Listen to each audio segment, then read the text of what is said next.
अग्नेनय सुपथाये अस्मान् विश्वानि देवयुनानि विद्वान् यो तस्मत्सुराणमेनो भूयिष्ठां ते नमामुक्तिं विधेमाम् इत्यादिग्रन्थात्रे नित्याय ज्ञानमूर्तये पूर्णानन्दाय हरये सर्वयज्ञप्त्यै नमः। यस्मात् ब्रह्मेन्द्रादिदेवतानां श्रियोऽपि च ज्ञानस्फूर्तिः सदा तस्मै हरये गुरवे नमः। नारायणं सुरगुरुं जगदेकनाथं भक्तप्रियं सकललोकनमस्कृतं च त्रैगुण्यवर्जितमजं विभुम् आद्यमीशं वन्दे भवद्भं अमरसुरसिद्धवन्द्यम्। यं ब्रह्मा वरुणेन्द्र रुद्रमरुतस्तुन्वन्ति दिव्यैस्तवैः वेदैः साङ्गपदक्रमोपनिषदैर्गायन्ति सामगाः ध्यानावस्थिततद्गतेन मनसा पश्यन्ति यं योगिनो यशान्तं विदुसुरासुरगणा देवाय तस्मै नमः। श्रीशाङ्कुलेन मनसे धर्मरताय च माधवार्याय गुरवे नमो वैराग्यशालिने विद्यानिधिसंयुक्तं भागवतपरमोत्तमं विद्याविनयसम्प्राप्त्यर्थं विद्याभूषणगुरुं भजे। ಪ್ರಸ್ತುತ ಪೀಠಾಧ್ಯಕ್ಷರಾಗಿರತಕ್ಕಂಥ ಹಾಸನಲ್ಲಿ ವಿರಾಜಮಾನರಾಗಿರ್ತಕ್ಕಂಥ ಗುರುಗಳಲ್ಲಿ ಸಾಷ್ಟಾಂಗ ನಮಸ್ಕಾರಗಳನ್ನು ಮಾಡಿ ಅವರ ಆಜ್ಞೆಯ ಮೇರೆಗೆ ಗುರುಗಳು ಏನನ್ನ ವಿದ್ಯೆಯನ್ನು ಕಲಿಸಿದ್ದಾರೆ ಅದನ್ನ ಅವರ ಪೀಠದಲ್ಲೇ ಬಂದಿರತಕ್ಕಂಥ ಸನ್ನಿಹಿತರಾಗಿರ್ತಕ್ಕಂಥ ಗುರುಗಳ ಸಮ್ಮುಖದಲ್ಲಿ ಭಗವಂತನ ಪಾದಾರಗಳಲ್ಲಿ ಈ ವಾಕ್ಪುಷ್ಪಗಳನ್ನ ಸಮರ್ಪಣೆಯನ್ನು ಮಾಡ್ತಾ ಇದ್ದೇನೆ. ಇನ್ನೇ ದಿವಸ ಭಾಗವತ ತಾತ್ಪರ್ಯ ನಿರ್ಣಯದ 3ನೇ ಅಧ್ಯಾಯದಲ್ಲಿ ಕೆಲವು ವಿಷಯಗಳನ್ನು ನೋಡಿದ್ದೇವೆ. ಹೈಲೈಟ್ಸ್ ಮಾತ್ರ ನೋಡಿದ್ದೇವೆ, ವಿವರವಾಗಿ ನೋಡಲಿಲ್ಲ. ಕೆಲವು ವಿಷಯಗಳನ್ನು ಬಿಟ್ಟು ಹೋಗಿರ್ತಕ್ಕಂಥ ವಿಷಯಗಳನ್ನ ಕೆಲವನ್ನು ಇವತ್ತು ಪ್ರಸ್ತಾಪ ಮಾಡಲಿಕ್ಕೆ ಪ್ರಯತ್ನವನ್ನ ಮಾಡ್ತಾ ಇದ್ದೇವೆ. ಇವತ್ತು ಮಧ್ಯಾಹ್ನ 1:30 ಆಗಿ ನಾನು ಇಲ್ಲಿ ಬಂದಾಗ ಈ ಅಡಿಗೆವನ್ನು ಒಂದು ಪ್ರಶ್ನೆಯನ್ನ ಮಾಡಿದ. ಯಾರು ಒಳ್ಳೆಯವರಾಗಿರ್ತಾರೋ ಸಜ್ಜನರಾಗಿರ್ತಾರೋ ಅವರಿಗೆ ದುಃಖಗಳು ಜಾಸ್ತಿ ಬರ್ತಾ ಇದೆ. ಯಾರು ಕಷ್ಟಗಳನ್ನ ಏನು ಅನ್ಯಾಯಗಳನ್ನು ಮಾಡ್ತಾರೋ ದುಷ್ಟರಾಗಿರ್ತಾರೋ ಅವರು ವೈಭವದ ಜೀವನವನ್ನ ಮಾಡ್ತಾ ಇರ್ತಾರೆ. ಯಾರು ಈ ರೀತಿಯಾಗಿ ದೇವರು ವೃತ್ತಗಳು ನಿಯಮಗಳು ಅಂತ ಮಾಡ್ತಾರೆ ಅವರಿಗೆ ಕಷ್ಟಗಳು ಜಾಸ್ತಿ ಅಲ್ಲ. ಇದು ಹೇಗೆ ಎಂಬುದಾಗಿ ಪ್ರಶ್ನೆಯನ್ನ ಮಾಡಿದರು. ಇದಕ್ಕೆ ಉತ್ತರ, ಯಾವುದೇ ನಮ್ಮ ಜೀವನದಲ್ಲಿ ಸಮಸ್ಯೆಗಳು ಬರಲಿ ಆ ಸಮಸ್ಯೆಗಳಿಗೆ ಉತ್ತರ ಭಗವಂತ ಶ್ರೀಕೃಷ್ಣ ಭಗವದ್ಗೀತೆಯಲ್ಲಿ ಮಹಾಭಾರತದಲ್ಲಿ ಅಲ್ಲಲ್ಲಿ ಸಾಂದರ್ಭಿಕವಾಗಿ ಉತ್ತರವನ್ನು ಕೊಟ್ಟಿದ್ದಾರೆ. ನಾವು ಅದು ಎಲ್ಲಿದೆ ಆ ಪ್ರಶ್ನೆಗೆ ಉತ್ತರವನ್ನ ನೋಡ್ಕೊಳ್ಳೋದು. ಕುಂತಿ ಪಾಂಡವರ ತಾಯಿ ತನ್ನ ಮೊಮ್ಮಗನ ಹೆಂಡತಿ ಅಂದ್ರೆ ಅಭಿಮನ್ಯುವಿನ ಹೆಂಡತಿ ಗರ್ಭಿಣಿಯಾಗಿದ್ದಾಳೆ. ಗರ್ಭಿಣಿಯಾಗಿರ್ತಕ್ಕಂಥ ಆ ಉತ್ತರೆ ವಿಧವೆ ಆಗಿದ್ದಾಳೆ. ಅಂದ್ರೆ ಅರ್ಜುನನ ಮಗ ಅಭಿಮನ್ಯು ಯುದ್ಧದಲ್ಲಿ ಮರಣವನ್ನು ಅಪ್ಪಿದ್ದಾನೆ. ಉತ್ತರೆ ಗರ್ಭಿಣಿಯಾಗಿರ್ತಕ್ಕಂಥ ಉತ್ತರೆ ಬಂದು ತವರು ಮನೆಗೆ ಹೋಗ್ತಾ ಇದ್ದಾಳೆ. ಹೆರಿಗೆಯಾಗಿ ತವರು ಮನೆಗೆ ಹೋಗ್ತಕ್ಕಂಥ ಸಂದರ್ಭ. ಆ ಸಂದರ್ಭದಲ್ಲಿ ಬಂದು ಅಜ್ಜಿಗೆ ನಮಸ್ಕಾರವನ್ನು ಮಾಡ್ತಾಳೆ, ಅಂದ್ರೆ ಕುಂತಿಗೆ ನಮಸ್ಕಾರವನ್ನು ಮಾಡ್ತಾಳೆ. ಆ ಕುಂತಿಗೆ ನಮಸ್ಕಾರ ಮಾಡತಕ್ಕಂಥ ಸಮಯದಲ್ಲಿ ಕುಂತಿಯ ಕಣ್ಣಲ್ಲಿ ದಳದಳದೇ ನೀರು ಬಂದುಬಿಡುತ್ತೆ. ಬಂದು ಆಶೀರ್ವಾದವನ್ನು ಮಾಡಬೇಕಾದ್ರೂ ಕೂಡ ಇಬ್ಬರು ವಿಧವೆಯರೇ. ಆಶೀರ್ವಾದ ಮಾಡ್ತಕ್ಕಂಥವಳು ವಿಧವೆ, ಆಶೀರ್ವಾದ ಮಾಡಿಸ್ತಕ್ಕಂಥವಳು ವಿಧವೆ. ಅವಳು ಗರ್ಭಿಣಿ ಆಗಿದ್ದಾಳೆ, ಇವಳು ಜೀವನಾದ ಅನುಭವದಿಂದ ಪರಿಪಕ್ವಳಾಗಿದ್ದಾಳೆ. ಅವಳು ಆ ತಕ್ಷಣದಲ್ಲಿಯೇ ಆಶೀರ್ವಾದವನ್ನು ಮಾಡ್ತಾಳೆ. ಭಾಗ್ಯವಂತಂ ಪ್ರಸೂಯೇತಾಂ ಮಮ ಪುತ್ರ ಅನಂಗತಾಹ ಧೀರ ಶೂರ ದೈವಜ್ಞ ಎಲ್ಲವನ್ನೂ ಪಡೆದಿರ್ತಕ್ಕಂಥ ನನ್ನ ಮಕ್ಕಳು ಸಾಕ್ಷಾತ್ ದೇವತೆಗಳೇ ಅವತಾರ ಮಾಡಿ ನನ್ನ ಗರ್ಭದಲ್ಲಿ ಬಂದಿದ್ದಾರೆ. ಒಬ್ಬೊಬ್ಬರು ಎಂತೆಂಥ ದೇವತೆಗಳು ಬಂದಿದ್ದಾರೆ ಅಂದ್ರೆ ಸಾಕ್ಷಾತ್ ಯಮಧರ್ಮ, ವಾಯುದೇವರು, ಅಶ್ವಿನಿ ದೇವತೆಗಳು, ಇಂದ್ರ ಎಲ್ಲ ಅಂತ ದೇವತೆಗಳ ಅಂಶ ಸಂಭೂತರಾಗಿರ್ತಕ್ಕಂಥ ದೇವತೆಗಳೇ ನನ್ನ ಗರ್ಭದಲ್ಲಿ ಬಂದಿದ್ದಾರೆ. ಅಷ್ಟೇ ಅಲ್ಲ, ಅವರು ಧೀರರು, ಶೂರರು, ಖಂಡಿತರು ಎಲ್ಲವನ್ನು ತೀರ್ತಕ್ಕಂಥವ್ರು. ಅಂಥವ್ರು ಏನನ್ನು ಕಂಡಿದ್ದಾರೆ? ಕಾಡಿನಲ್ಲಿ ಹುಟ್ಟಿದ್ರು, ಕಾಡಿನಲ್ಲಿ ಬೆಳೆದರು, ದುಃಖವನ್ನು ಅನುಭವಿಸಿದ್ರು, ಯಾವುದೇ ಸುಖವನ್ನು ಕಾಣದೇ ಇರತಕ್ಕಂಥವ್ರು. ಅದಕ್ಕಾಗಿ ನೀನು ಮೊಮ್ಮಗನನ್ನ ಎಂಥವನನ್ನು ಬಿಡಿ ಭಾಗ್ಯವಂತ ಪ್ರಸುರಿಯಿಲ್ಲ, ಭಾಗ್ಯವಂತನಾಗಿರ್ತಕ್ಕಂಥ ಮಗನನ್ನ ಹಣಿ ಎಂಬುದಾಗಿ ಆ ಕುಂತಿ ಉತ್ತರಿಗೆ ಆಶೀರ್ವಾದವನ್ನು ಮಾಡ್ತಾರೆ. ಇನ್ನೊಂದು ಸಂದರ್ಭ, ಕೃಷ್ಣ ಎಲ್ಲವನ್ನ ವ್ಯವಸ್ಥೆ ಮಾಡಿ ಅತ್ತೆಗೆ ನಮಸ್ಕಾರವನ್ನ ಮಾಡಿ ಕುಂತಿ ನಾನು ಹೋಗಿ ಬರ್ತೇನೆ ಅಂತ ಹೇಳಿಕ್ಕೆ ಬಂದಾಗ ಮತ್ತೆ ಕಣ್ಣೀರು ತೆಗಿತಾಳೆ ಕುಂತಿ. ಕೃಷ್ಣ ನಮಗೆ ಯಾವಾಗ ಕಷ್ಟಗಳು ಬಂದಿದೆಯೋ ಆಗೆಲ್ಲ ಬಂದು ನಮಗೆ ರಕ್ಷಣೆಯನ್ನು ಕೊಟ್ಟಿದ್ದು, ನಮ್ಮನ್ನು ಸಾಕಿದ್ದು, ನನ್ನ ಮಕ್ಕಳಿಗೆ ಬೆನ್ನೆಲುಬಾಗಿ ನಿಂತಿದ್ದು. ಅದಕ್ಕಾಗಿ ನನಗೆ ಯಾವಾಗಲೂ ಈ ಕಷ್ಟವನ್ನೇ ಬರುವಂತೆ ಅನುಗ್ರಹ ಮಾಡು. ಯಾಕೆ ಅಂದ್ರೆ ನೀನು ಬರ್ತೀನಿ, ನಾವು ಸುಖದಲ್ಲಿದ್ದಾಗ ನೀನು ಬರೋದಿಲ್ಲ, ಕಷ್ಟದಲ್ಲಿ ಅಂತ ಆದ್ರೆ ನಿನ್ನನ್ನು ಸ್ಮರಣೆ ಮಾಡ್ತೀನಿ, ನೀನು ಬರ್ತೀನಿ. ಅದಕ್ಕಾಗಿ ಆ ಕಷ್ಟಗಳು ನನಗೆ ರೂಢಿ ಆಗಿದೆ. ಯಾಕೆ ಅಂದ್ರೆ ನನಗೆ ಕಷ್ಟ ಬಂದಿದೆ ಅಂದಾಗ ಕೃಷ್ಣ ಬರ್ತಾನೆ ಅನ್ನುವಂತಹದ್ದು ನನಗೆ ಗೊತ್ತಾಗಿದೆ. ವಿಪದಶ್ಚಂತು ನಶ್ವಶ, ನನಗೆ ಯಾವಾಗಲೂ ಕಷ್ಟಗಳನ್ನೇ ಕೊಡ್ತಾ ಇರುವಂತ ಕೃಷ್ಣನಲ್ಲಿ ಬೇಡಿಕೊಳ್ತಾಳೆ. ಇದೆಲ್ಲ ಮಹಾಭಾರತ ಯಾತಕ್ಕಾಗಿ ಜೀವನ ಪಾಠ ಅನ್ನುವಂಥದ್ದನ್ನ ಸರ್ವಶಾಸ್ತ್ರಾರ್ಥ ನಿರ್ಣಯ ಯಾಕೆ ಅಂತ ಕೇಳಿದ್ರೆ, ಇಂಥದೆಲ್ಲವೂ ಅಲ್ಲಲ್ಲಿ ವೇದವ್ಯಾಸರು ಆ ಪಾತ್ರಗಳ ಮುಖಾಂತರ ನಮಗೆ ಜೀವನ ಶಿಕ್ಷಣವನ್ನು ಕೊಟ್ಟಿದ್ದಾರೆ. ಯಾವ ಸಂದರ್ಭದಲ್ಲಿ ಯಾವ ವ್ಯಕ್ತಿಗಳು ಜೀವನದಲ್ಲಿ ಬರತಕ್ಕಂಥ ಕಷ್ಟಗಳನ್ನ ಯುದ್ಧೋಪಾದಿಯಲ್ಲಿ ಅವುಗಳನ್ನು ಹೇಗೆ ಎದುರಿಸಬೇಕು ಅನ್ನುವಂತಹ ಶಿಕ್ಷಣವನ್ನ ಕೊಟ್ಟಿದ್ದಾರೆ. ಎಲ್ಲವನ್ನ ಓಪನ್ ಆಗಿ ಹೇಳಿ ಹೇಗಿಟ್ಟಿದ್ದಾರೆ ಅಂದ್ರೆ, 3 ಭಾಷೆಗಳಲ್ಲಿ ಅವನ್ನ ಗೌಪ್ಯವಾಗಿ ಇಟ್ಟಿದ್ದಾರೆ. ಒಂದು ದರ್ಶನ ಭಾಷೆ, ಒಂದು ಸಮಾಧಿ ಭಾಷೆ, ಒಂದು ಗುಹ್ಯ ಭಾಷೆ ಅಂತ. ಮೇಲ್ನೋಟಕ್ಕೆ ಒಂದು ಕತೆ, ಆ ಕಥೆಯ ಒಳಗಡೆಗೆ ಹೋದಾಗ ಇನ್ನೊಂದು ಗುಹ್ಯವಾಗಿರ್ತಕ್ಕಂಥ ವಿಷಯ, ಅದಕ್ಕೂ ಹಿಂದೆ ಹೋದಾಗ ಅದರಿಂದ ಇರತಕ್ಕಂಥ ಒಂದು ಜೀವನ ಪಾಠ ತತ್ವ, ಒಂದು ಭಗವಂತನ ಅಪಾರವಾಗಿರ್ತಕ್ಕಂಥ ಭಗವಂತನ ಕರುಣೆ. ಹೀಗೆ 3 ಭಾಷೆಗಳಲ್ಲಿ ಅದನ್ನ ಹಿಡಿದಿಟ್ಟಿದ್ದಾರೆ ಮಹಾಭಾರತವನ್ನು. ಮೇಲ್ನೋಟಕ್ಕೆ ಅಣ್ಣ ತಮ್ಮರ ಕತೆ, ಜಗಳದ ಕತೆ, ಆಸ್ತಿಗಾಗಿ ಬಡದಾಡಿದರು. ಇವತ್ತು ಯಾರು ಮಾಡದೇ ಇರತಕ್ಕಂತ ಒಬ್ಬ ರಾಜಮನೆತನದಲ್ಲಿ ತಮ್ಮ ಸೊಸೆಯಾಗಿರ್ತಕ್ಕಂಥ ಒಬ್ಬ ವಧುವನ್ನ ಆ ಎಲ್ಲರ ಸಮ್ಮುಖದಲ್ಲಿ ಒಂದು ರಾಜಸಭೆಯಲ್ಲಿ ತಂದು ವಸ್ತ್ರಾಭರಣ ಮಾಡಲಿಕ್ಕೆ ಪ್ರಯತ್ನವನ್ನ ಮಾಡಿದ್ರಲ್ಲ, ಇಂಥ ಹೇಯ ಕೃತ್ಯವನ್ನ ಅಲ್ಲಿ ಮಾಡಿದ್ರಲ್ಲ ಅಂತ ಇಂಥದೆಲ್ಲ ನಮಗೆ ಕಂಡು ಬರುತ್ತದೆ. ಏನನ್ನ ಮಾಡಬಾರದು, ಯಾರು ಮಾಡಬಾರದಾಗಿರ್ತಕ್ಕಂಥ ಘಟನೆಗಳನ್ನು, ಇವತ್ತಿಗಿಂತಲೂ ಕ್ರೂರವಾಗಿರ್ತಕ್ಕಂಥ ಘಟನೆಗಳನ್ನ ಅವರವರೇ ಮಾಡಿರ್ತಕ್ಕಂಥದ್ದು, ಯಾರೋ ಬೇರೆ ಆಕ್ರಮಣಕಾರರು ಬಂದು ಮಾಡಿರ್ತಕ್ಕಂಥದ್ದಲ್ಲ. ಅಲ್ಲಿ ಮಾಡಿರ್ತಕ್ಕಂಥವರು ಅಲ್ಲಿ ದಾಯಾದಿಗಳೇ, ಅಣ್ಣತಮ್ಮಂದರೆ ಸಹೋದರ ಸಂಬಂಧಿಗಳೇ ಎಲ್ಲರೂ ಕೂಡಿಕೊಂಡು ತಮ್ಮ ಮನೆತನದ ಸೊಸೆಯನ್ನ ಅಲ್ಲಿ ಅಪಮಾನವನ್ನ ಮಾಡತಕ್ಕಂಥ ಕೆಲಸವನ್ನ ಮಾಡಿದ್ರಲ್ಲ. ಇದು ಹಿಂದೆ ಇಂಥವೆಲ್ಲ ವಿಷಯಗಳನ್ನ, ಅದರಿಂದ ಒಂದೊಂದು ದೃಶ್ಯಗಳಿಂದ ಒಂದೊಂದು ಪಾಠವನ್ನ, ಜೀವನ ಪಾಠವನ್ನ ವೇದವ್ಯಾಸರು ಹಿಡಿದಿಟ್ಟಿದ್ದಾರೆ. ಅದನ್ನು ಹೇಳಬೇಕಾಗಿರ್ತಕ್ಕಂಥ ಒಂದು ಕಲೆ ಇದೆಯಲ್ಲ, ಅದನ್ನ ಓದುವಾಗ, ಅದನ್ನು ಕೇಳುವಾಗ ಅಲ್ಲಿ ಆಕರ್ಷಕವಾಗಿ ಆ ಮನುಷ್ಯನ ಮೇಲೆ ಪರಿಣಾಮ ಬೀರುವಂತೆ ಅದನ್ನು ಮಾಡ್ತಾರೆ.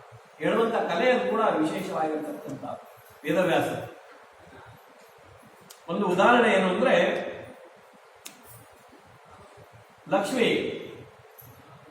ಲಕ್ಷ್ಮಿಯ ತಂಗಿ ಒಬ್ಬಳಿದ್ದಾಳೆ, ಆಕೆಯ ಹೆಸರು ಅಲಕ್ಷ್ಮಿ ಅಂತ. ಲಕ್ಷ್ಮಿ ಎಲ್ಲೆಲ್ಲಿ ಇರ್ತಾಳೋ ತಕ್ಷಣ ಅವಳು ಕೂಡ ಅಲ್ಲಿ ಯಾವಾಗಲೂ ಇರ್ತಾಳೆ. ಲಕ್ಷ್ಮಿ ಏನು ಕೆಲಸ ಮಾಡ್ತಾಳೋ ಅದಕ್ಕೆ ವಿರುದ್ಧವಾಗಿರ್ತಕ್ಕಂಥ ಕೆಲಸವನ್ನ ಮಾಡ್ತಕ್ಕಂಥವಳು ಕಲಿಯ ಪತ್ನಿ ಅವಳು. ಸೀತೆ ಎಲ್ಲಿ ಅವತಾರ ಮಾಡ್ತಾಳೋ ಅಲ್ಲಿ ಅವಳು ಗೌಪ್ಯಾಗಿ, ಅವಳಿಗಿಂತ ಮೊದಲೇ ಅವಳು ಬಂದಿರ್ತಾಳು. ರಾಮ ಸೀತೆಯಾಗಿ ಅವತಾರ ಮಾಡಿದಾಗ ಲಕ್ಷ್ಮೀ ದೇವ ಅವಳಕಿನ ಮಂತರೇ ಮೊದಲೇ ಬಂದು ಆ ಲಕ್ಷ್ಮಿಯಲ್ಲಿ ಅವತಾರ ಮಾಡಿ ಬಂದ್ಬಿಟ್ಟಿದ್ಲು.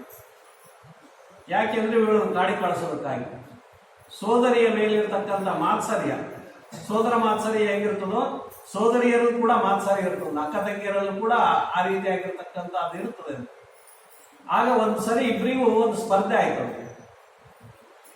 ಲಕ್ಷ್ಮಿಗೂ ಮತ್ತು ಅಲಕ್ಷ್ಮಿಗೂ ಇಬ್ಬರಿಗೂ ಒಂದು ಸ್ಪರ್ಧೆ. ಏನು ಸ್ಪರ್ಧೆ ಅಂದ್ರೆ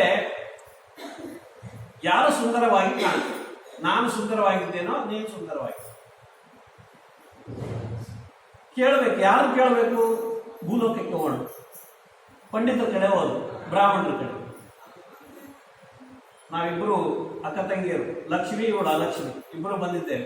ನಾವಿಬ್ಬರಲ್ಲಿ ಯಾರು ಸುಂದರವಾಗಿದ್ದಾರೆ ಹೇಳಿದ್ರೆ ಆಚಾರ್ಯ ಬಹಳ ವಿಚಾರ ಮಾಡಿದ್ರು. ಲಕ್ಷ್ಮಿ ಸುಂದರವಾಗಿ ಇದ್ದಾರೆ ಅಂತ ಹೇಳಿಬಿಟ್ರೆ ಅಲಕ್ಷ್ಮಿ ಕೋಪ ಕೊಡ್ತಾಳೆ, ಅವಳು ದಾರಿದ್ರ್ಯವನ್ನು ತಂದು ಬಿಡ್ತಾಳೆ, ಇರ್ತಕ್ಕಂಥ ಸಂಪತ್ತನ್ನೆಲ್ಲ ಕೊಚ್ಕೊಂಡು ಹೋಗ್ಬಿಡ್ತಾಳೆ. ಚಲೋ ಅಲ್ಲ. ಅಲಕ್ಷ್ಮಿ ಸುಂದರವಾಗಿದ್ದಾಳೆ ಅಂತ ಹೇಳಿಬಿಟ್ರೆ ಲಕ್ಷ್ಮಿ ಕೋಪ ಆಯ್ತು, ಅವಳು ಆಟ ಬಿಡ್ತಾಳೆ. ಇದು ನಿರ್ಣಯ ಮಾಡಲಿಕ್ಕೆ ಬಹಳ ಕಠಿಣ ಇದೆ, ನನ್ನಿಂದ ಆಗೋದಿಲ್ಲ. ನೀವು ಬೇರೆ ಕಡೆ ಎಲ್ಲಾದ್ರೂ ಹೋಗ್ಬೇಕು. ನನಗೆ ಈ ವಿಷಯವನ್ನ ಬಗೆಹರಿಸ್ಲಿಕ್ಕೆ ಆಗೋದಿಲ್ಲ, ನೀವು ಎಲ್ಲಾದ್ರೂ ಬೇರೆ ಕಡೆ ಹೋಗ್ರಿ. ಹೀಗೆ ಕೆಲವು ಯಾರ್ಯಾರು ತಿಳಿದವರಿದ್ದಾರೋ ಅವರವರ ಕಡೆಗೆ ನಿರ್ಣಯಕ್ಕಾಗಿ ಹೋದ್ರು. ಎಲ್ಲೂ ಉತ್ತರ ಸಿಗಲಿಲ್ಲ. ಎಲ್ಲರಿಗೂ ಇದೇ ಸಂದೇಹ. ಯಾರು ಒಬ್ಬರ ಪರವಾಗಿ ಆನ್ಸರ್ ಮಾಡಿದ್ರೆ ಇನ್ನೊಬ್ರು ಕೋಪಗೊಳ್ತಾರೆ, ಹೆಂಗಿದ್ರು ದಾರಿದ್ರ್ಯ ಅಂತೂ ಕಟ್ಟಿಟ್ಟ ಬುದ್ಧಿ. ಒಬ್ರು ಸಿಟ್ಕೊಳ್ತಾರೆ, ಇವನಿಗೆ ಮೇಲೆ ಅದು ಎಫೆಕ್ಟ್ ಆಗ್ಬಿಡುತ್ತೆ. ಅದಕ್ಕಾಗಿ ಸರಿಯಲ್ಲ ಅಂತ. ಹೀಗಾಗಿ ಏನ್ ಮಾಡಬೇಕು ನೀವೇ ಹೇಳ್ರಿ ಅಂತ ಕೇಳಿದ್ರು ಇನ್ನೊಬ್ಬರನ್ನ. ಬ್ರಾಹ್ಮಣರು ಯಾರು ಹೇಳಿದ್ರು, ಅಲ್ಲೊಬ್ಬರು ಶೆಟ್ಟಿ ಕೊಟ್ಟಿದ್ದಾರೆ ಅಂಗಡಿ. ಅವ ಸ್ವಲ್ಪ ಹುಷಾರಿದ್ದಾನೆ, ನೀವು ಆ ಕಡೆ ಹೋಗಿ, ನಮ್ಮ ಕಡೆ ಬೇಡ, ನೀವು ಅಲ್ಲಿ ಹೋಗ್ರಿ. ಶೆಟ್ಟಿಯ ಅಂಗಡಿಯಲ್ಲಿ ಅನೇಕ ಗಿರಾಕಿಗಳು ಬರ್ತಕ್ಕಂಥ ಸಂದರ್ಭ. ಲಕ್ಷ್ಮಿಯರು ಹೋದ್ರು, ಏನ್ ಬೇಕು ಅಂತ ಕೇಳಿದವು.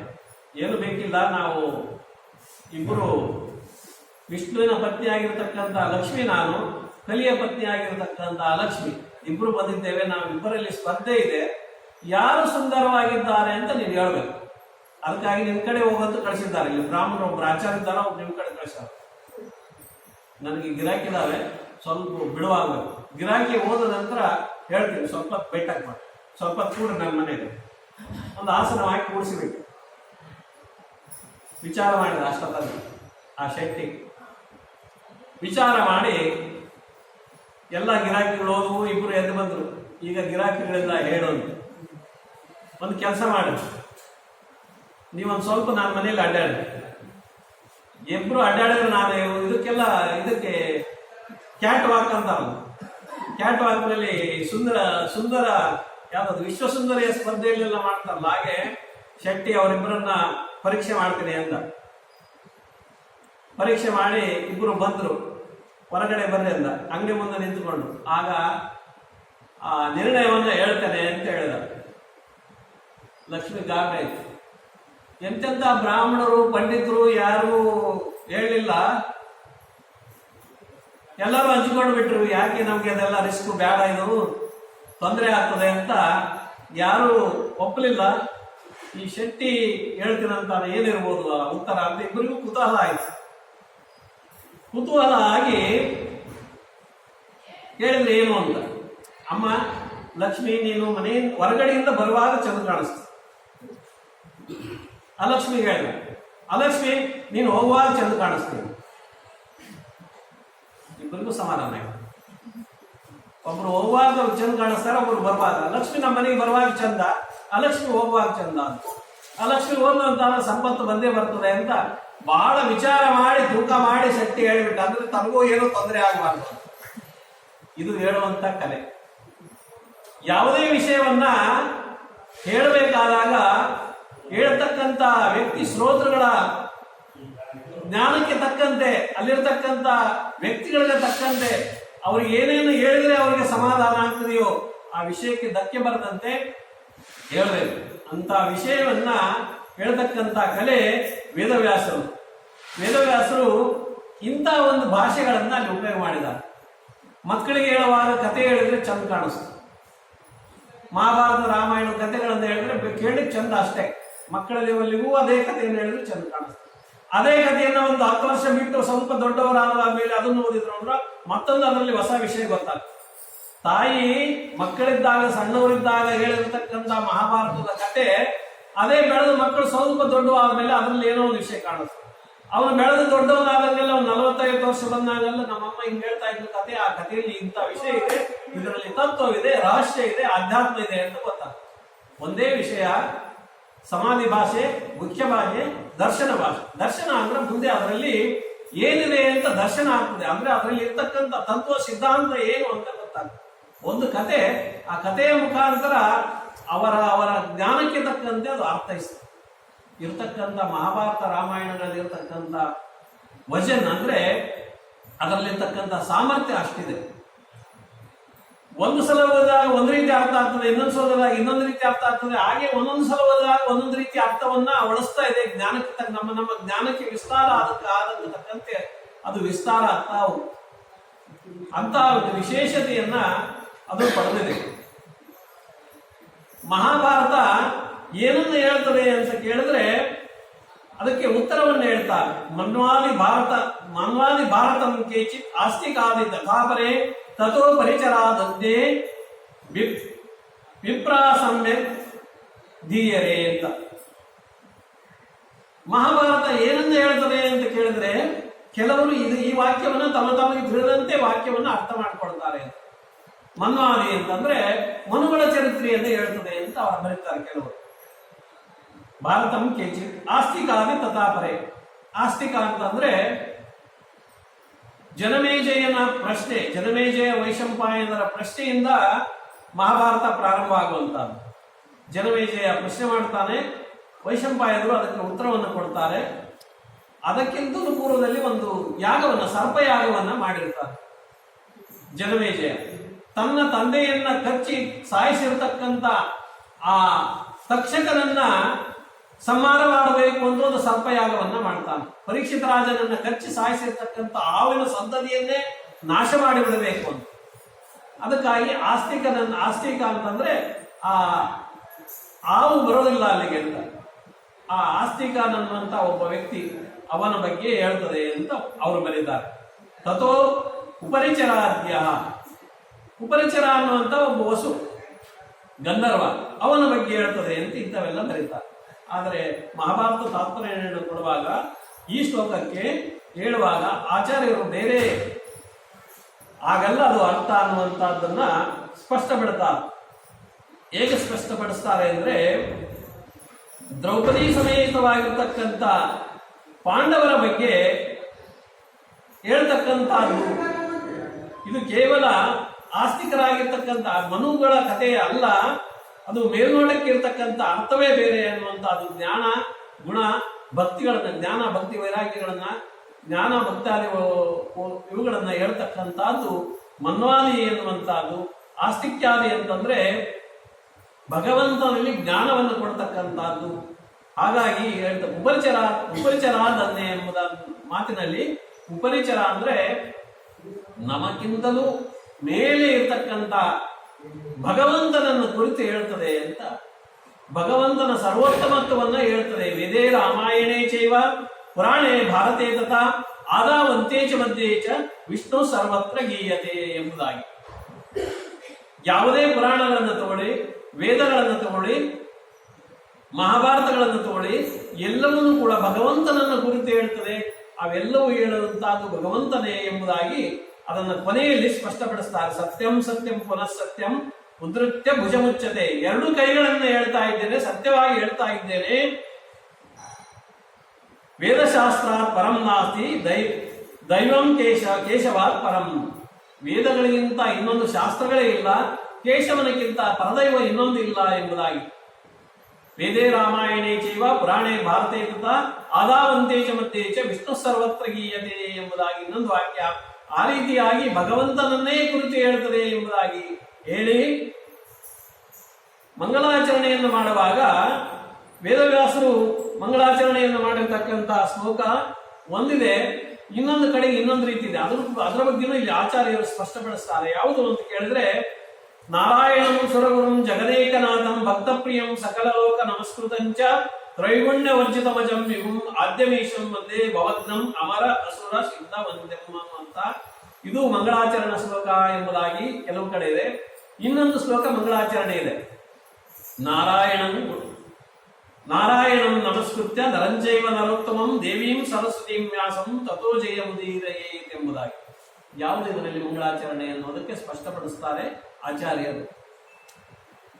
ಮಂಗಳಾಚರಣೆ ಮಹಾಭಾರತದ ಪ್ರಾರಂಭದಲ್ಲಿ ಹೇಳುವಾಗ ಈ ಶ್ಲೋಕವನ್ನ ನಾರಾಯಣಂ ಸುರಗುರುಂ ಜಗದೇಕನಾಥಂ ಅನ್ನುವಂಥದ್ದು ಭಗವಂತ ನಾರಾಯಣ ಆಗಿರ್ತಕ್ಕಂಥವ, ಜಗತ್ತಿಗೆ ಏಕನಾಗಿರ್ತಕ್ಕಂಥ ಅವನೇ, ದೈತ್ಯರಿಗೆ ದೇವತೆಗಳಿಗೆಲ್ಲರೂ ಗುರುವಾಗಿರ್ತಕ್ಕಂಥವನು ಅವನೇ ಒಂದನಾಗಿದ್ದಾನೆ ಅನ್ನುವಂಥ ಮಾತನ್ನು ಹೇಳುವಾಗ ಆ ನಾರಾಯಣನೇ ಸರ್ವೋತ್ತಮನಾಗಿದ್ದಾನೆ ಅಂತ ಅಲ್ಲಿ ಸ್ಪಷ್ಟಪಡಿಸಿ ಆ ಶ್ಲೋಕವನ್ನ ಮಂಗಳಾಚರಣೆಯನ್ನ ಮಾಡ್ತಾರೆ ಅಂತ ಆಚಾರ್ಯರು ಹೇಳ್ತಾರೆ. ಹಾಗಾದ್ರೆ ಇದು ಇನ್ನೊಂದಿದೆಯಲ್ಲ, ನಾರಾಯಣ ನಮಸ್ಕೃತ್ಯ ಅನ್ನುವಂಥದ್ದು ಇದೇ ಇಲ್ಲ ಅನ್ನುವಂಥದ್ದು.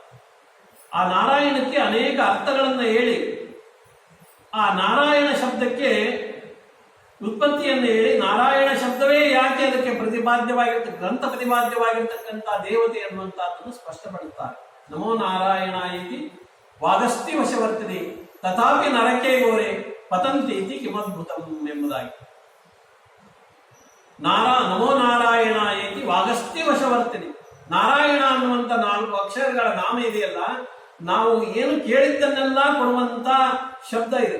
ಇದು ನಾರದ ಭಕ್ತಿ ಸೂತ್ರದಲ್ಲೂ ಕೂಡ ಈ ವಾಕ್ಯ ಇದೆ. ನಾರದ ಭಕ್ತಿ ಸೂತ್ರದಲ್ಲಿ ನಾರದರು ಈ ಉದ್ಗಾರವನ್ನು ತೆಗಿತಾರೆ. ನಮೋ ನಾರಾಯಣ ಇತಿ ವಾಗಸ್ತಿ ವಶವರ್ತಿನಿ ತಥಾಪಿ ನರಕೆ ಗೋರೆ ಪತಂತೀತಿ ಕಿಮದ್ಭುತಂ. ನಾರಾಯಣ ಅನ್ನುವಂಥ ನಾಮವನ್ನ ನಾನು ಭಗವಂತನ ನಾಮವನ್ನ ಲೋಕದಲ್ಲಿ ಬಿತ್ತಿದ್ರು ಕೂಡ ಜನರು ನರಕಕ್ಕೆ ಹೋಗ್ತಾರೆ ಅಂದ್ರೆ ಇದಕ್ಕಿಂತ ಅದ್ಭುತವಾಗಿರ್ತಕ್ಕಂಥ ವಿಷಯ ಇನ್ನೇನಿದೆ ಎಂಬುದಾಗಿ ಉದ್ಗಾರವನ್ನು ತೆಗಿತಾರೆ ನಾರದರು. ಅಂತ ಅದ್ಭುತವಾಗಿರ್ತಕ್ಕಂಥ ನಾಮ ಅದು ನಾರಾಯಣ. ಅದಕ್ಕೆ ನಾರಾಯಣಕ್ಕೆ ಅಷ್ಟಾಕ್ಷರ ಮಂತ್ರವಾಗಿ ಹಿಂದೆ ಮುಂದೆ ಸಂಪುಟಾಕಾರವಾಗಿ ಓಂಕಾರವನ್ನು ಹಾಕಿದಾಗ ಅದು ಜಪಕ್ಕೆ ತತ್ವನ್ಯಾಸ, ಮಾತೃಕನ್ಯಾಸ, ಅಂಗನ್ಯಾಸಗಳನ್ನು ಮಾಡಿಕೊಂಡು ಯತಿಗಳು ಅದನ್ನ ಜಪಗಳನ್ನ ಮಾಡ್ತಾರೆ. ಸಂಪುಟಾಕಾರವಾಗಿ ಓಂಕಾರವನ್ನಾಗಿ ಅಷ್ಟಾಕ್ಷರವನ್ನು ಮಾಡಿಕೊಂಡು ಅದಕ್ಕೆ ನ್ಯಾಸಾದಿಗಳನ್ನು ಮಾಡಿಕೊಂಡು ಮಾಡತಕ್ಕಂಥದ್ದು ಅಷ್ಟಾಕ್ಷರ ಮಂತ್ರ. ಆದರೆ ಸಾಮಾನ್ಯವಾಗಿ ಎಲ್ಲರೂ ಸ್ಮರಣೆ ಮಾಡತಕ್ಕಂಥದ್ದು ಯಾವುದು ಅಂದ್ರೆ ಕೇವಲ 4 ಅಕ್ಷರಗಳು, ನಾರಾಯಣ ನಾಮ. ಇದಕ್ಕೆ ಅನೇಕ ಸಂದರ್ಭಗಳಲ್ಲಿ ಭಾಗವತಾದಿಗಳಲ್ಲಿ ಆ ನಾರಾಯಣ ಅನ್ನುವಂಥ ನಾಮವನ್ನು ಯಾರು ಬೇಕಾದರೂ ನಾವು ಸ್ಮರಣೆಯನ್ನ ಮಾಡಬಹುದು ಅಂತ. ಕೆಲವರಿಗೆ ಆಗತ್ತೆ ನಾರಾಯಣ ನಾಮವನ್ನು ಮನೆಗೆ ಹೇಳ್ಬೇಡ್ರಿ, ಸತ್ತಾಗ ಮಾತ್ರ ಹೇಳ್ಬೇಕು ನಾರಾಯಣ, ನಮ್ಮನೆ ನಾರಾಯಣ ನಾಮಸ್ಮರಣೆ ಮಾಡ್ಬೇಕು. ಅಂದ್ರೆ ಸತ್ಯನಾರಾಯಣ ಪೂಜೆ ಮಾಡ್ತಾರಲ್ಲ, ಸತ್ಯನಾರಾಯಣ ಪೂಜೆ ಮತ್ತೇನದು ಅಲ್ಲಿ ಇಂದ ಸತ್ಯ ಅದಲ್ಲ, ಅದಕ್ಕಾಗಿ ನಾವು ಸತ್ಯನಾರಾಯಣ ಪೂಜೆ ಮಾಡ್ತೀವಿ. ಭಗವಂತನ ನಾಮಗಳಿಗೆ ಯಾವುದೇ ದೋಷ ಇಲ್ಲ. ಕೆಲವರಿಗೆ ಅದು ಭ್ರಮೆ, ಯಾವುದ್ಯಾವುದೋ ಸಂದರ್ಭದಲ್ಲಿ ಕೆಲವರಿಗೆ ದರ್ಬೆ ಕೊಟ್ಟರೆ ಭ್ರಮೆ. ನಮ್ಮಲ್ಲಿ ದರ್ಬೆ ತರಬೇಡ್ರಿ, ದರ್ಬೆ ಎಲ್ಲದಕ್ಕೂ ಬೇಕ್ರಿ, ಲಗ್ನದಾಗೂ ಬೇಕು. ಒಂದು ಲಗ್ನದಲ್ಲಿ ದೊಡ್ಡ ಗಲಾಟೆ,